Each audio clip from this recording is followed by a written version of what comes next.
So hey guys, so today we're gonna do something totally different. We're gonna do a bug fix on my Alfa Romeo GT. Yep, there's a bug in my Alfa Romeo GT. It has to do with a rev counter.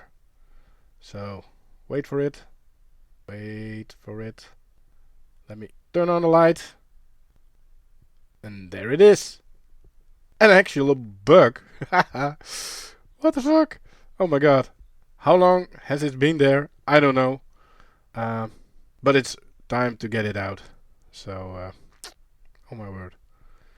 So, let's get cracking.